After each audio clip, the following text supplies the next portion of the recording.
Tobins'Q. What is Tobins'Q? Tobins'Q is the ratio of market value of a company's assets to the replacement value of those assets. The market value of assets can be estimated as the sum of market value of the company's equity and book value of its debt, and the replacement value can be considered as equal to the book value of total assets. Formula: Tobins'Q can be calculated using the following equation.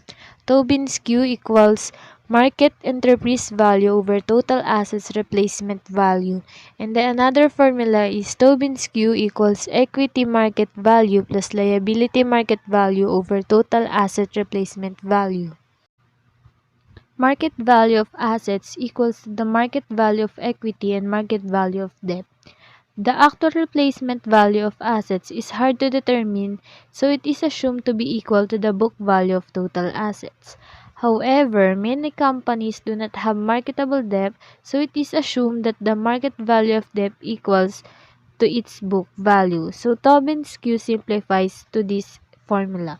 Tobins'Q equals EMV plus DVV over ABV, where EMV is the market value of equity, stock price multiplied by total number of shares outstanding, where DBV stands for the book value of debt, and AMV is the book value of total assets.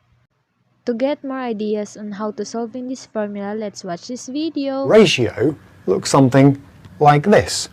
What you do is take the market value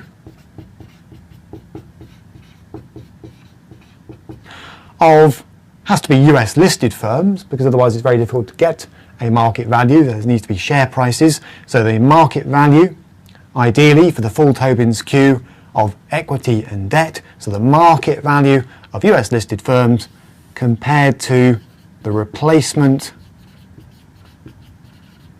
value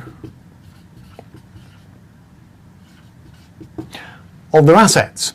And Tobin said, well, in theory, and we'll just make up some numbers here, Tobin said, well, in theory, if that's 10 million, 10 billion, and that's 10 million or billion, that would give you 10 over 10, which is 1. And what Tobin said was that, long term, if you like, those two should be the same. And after all, why would the market put anything other as a value on US firms than what it would cost you to start them again today? All right, their replacement value, what they're worth. Okay, well, that's a nice theory, but how can it be used? Well, here's the reality, okay? You can see that as the top number drops, the ratio is going to dip below 1. So, for example, if I make that 5, mathematically, the ratio is going to drop to 0.5, 5 over 10. And equally, if the market value of US firms, picking arbitrary numbers here, was 20 billion, trillion, doesn't really matter, 20 over 10 would give you a Tobins'Q of 2. So you can see it fluctuates depending on what's happening to the market value of the firms in the equation and the replacement value of their assets. All right? And that's in fact what's happened historically. For the US stock market over around 120 years, the Q ratio's dipped as low as 0.3, it's back in the late 1940s, and it surged up to as high as 3. All right? So this has been 3 times that. And that was right before the dot-com crash. All right, so quite a range.